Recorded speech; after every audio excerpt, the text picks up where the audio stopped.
Saudara-saudara yang terkasih dalam nama Tuhan Yesus Kristus, selamat pagi, selamat berakhir pekan, dimanapun Anda berada, sedang di rumah, atau dalam perjalanan, atau sedang bekerja. Mari kita beribadah sejenak. Kita menyanyi buku Ende HKBP nomor 174 ayat 2. Tamalongang ruhap tale tumbege pangotang na atong say unang juabe tangihon pamiuna ay di bata mamiyahu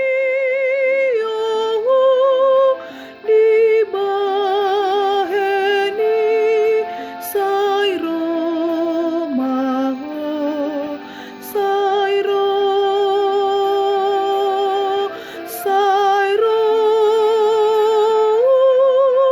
tu sarga mahoro.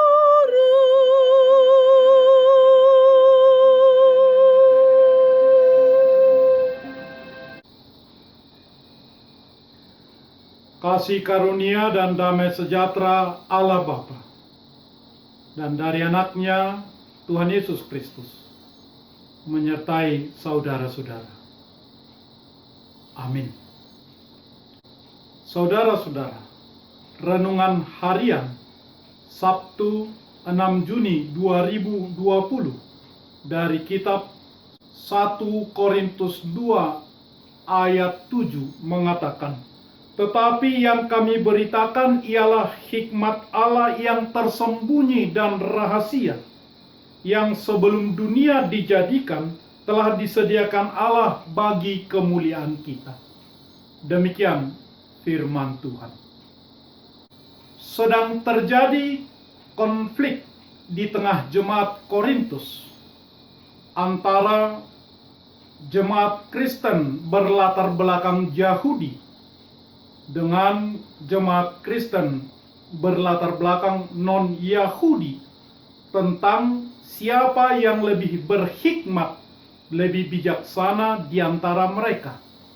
Dan orang Kristen berlatar belakang Yahudi, mereka memahami bahwa diri merekalah orang yang paling berhikmat di jemaat tersebut karena keturunan Abraham. Kata hikmat berasal dari kata Yunani Sophia, diterjemahkan dalam bahasa Inggris wisdom. Ke dalam bahasa Indonesia diterjemahkan hikmat atau kebijaksanaan. Berdasarkan arti tersebut, maka hikmat boleh dipahami sebagai kemampuan atau keterampilan untuk mengerjakan pekerjaan seni. Dalam hal ini, seorang seniman adalah seorang yang memiliki hikmat. Kemudian hikmat dipahami sebagai kemampuan untuk mengatasi masalah-masalah. Sebagaimana zaman Salomo, dia mampu mengatasi masalah yang dia hadapi. Maka Salomo disebut orang berhikmat. Kemudian hikmat dipahami sebagai cara pandang hidup yang benar. Maka dalam kitab Amsal, Salomo banyak memaparkan cara pandang hidup yang benar dalam perjanjian lama. Kemudian yang terakhir, hikmat dipahami sebagai pola pikir, yaitu pola pikir yang sesuai dengan pola pikir Allah. Dalam perjanjian baru, apa yang dikatakan dan apa yang dilakukan oleh Allah, semuanya itu adalah hikmat Allah. Dan hikmat Allah tersebut mengerucut dalam Yesus Kristus yang mati disalibkan untuk menebus dosa manusia. Pengorbanan Yesus di kayu salib itulah hikmat Allah. Dalam nas renungan kita hari ini, Paulus memaparkan bahwa hikmat Allah berfokus pada penderitaan Kristus di kayu salib. Mati disalibkan untuk menebus dosa manusia. Paulus menghendaki agar semua orang percaya kepada Kristus memiliki pemahaman yang benar tentang hikmat Allah tersebut.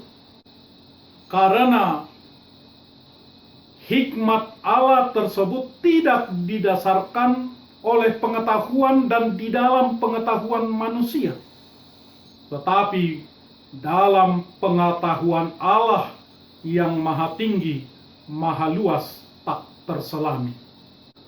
Rasul Paulus mendorong jemaat Korintus dan jemaat sekarang ini untuk mendasarkan iman percayanya pada hikmat Tuhan di dalam Yesus Kristus tersebut.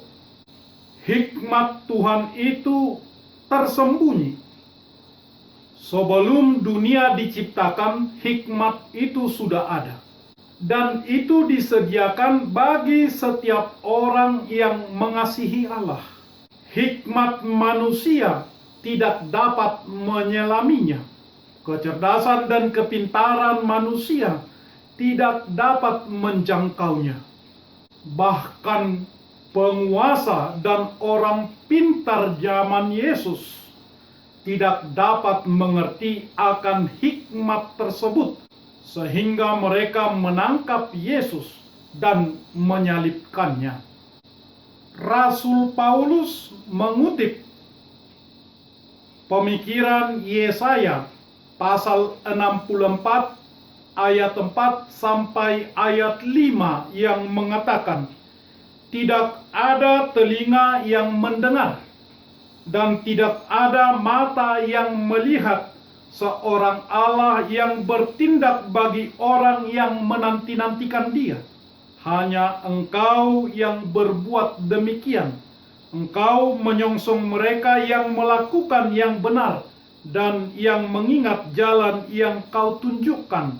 Sesungguhnya Engkau ini murka sebab kami berdosa terhadap Engkau, kami memberontak sejak dahulu kala." Suara kenabian Yesaya ini menunjuk kepada Yesus Kristus yang telah disediakan Allah sebagai hikmatnya untuk menyelamatkan manusia yang memberontak dan berdosa kepada Allah. Bahwa Yesus adalah kekuatan dan hikmat Allah yang Allah sediakan untuk menyelamatkan manusia dari kematian kekal. Paulus mengatakan bahwa hikmat manusia tidak dapat menjangkaunya, tidak dapat memahaminya. Saudara-saudara, sampai saat ini banyak orang sulit memahami dan menjangkaunya. Banyak orang mengulas, memberikan pemikiran dengan cara berpikir sendiri, dengan pengertian sendiri tentang siapa Yesus Kristus itu.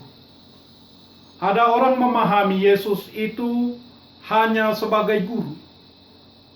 Ada orang mengatakan bahwa Yesus itu sekedar anak Yusuf tukang kayu. Ada orang memahami bahwa Yesus itu sekedar teladan yang baik.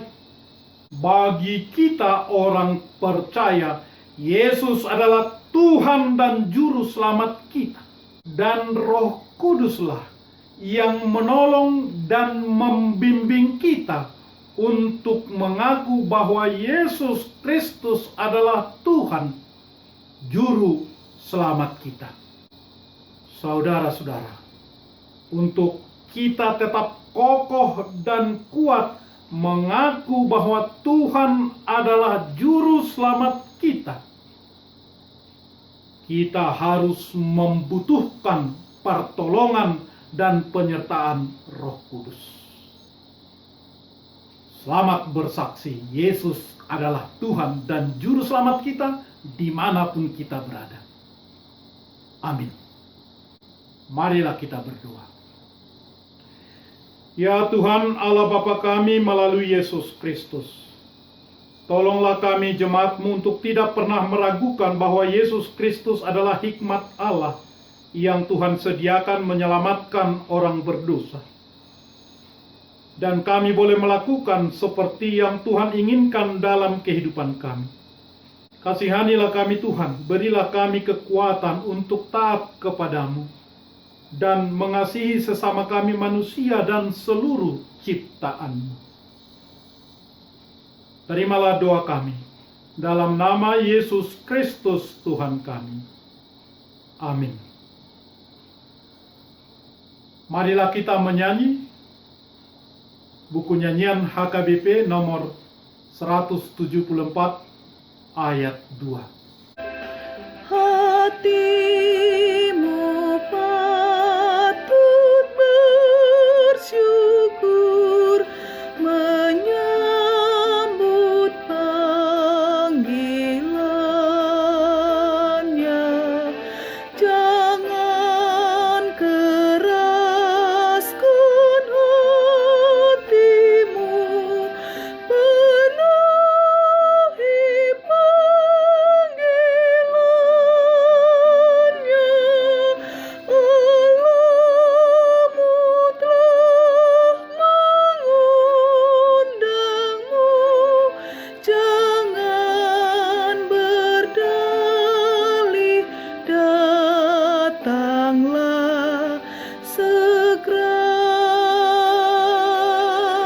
segera ke surga datanglah.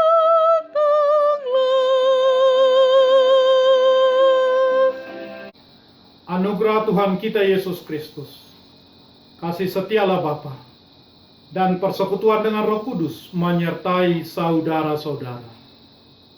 Amin. Kami sekeluarga mengucapkan selamat berakhir pekan, Tuhan memberkati.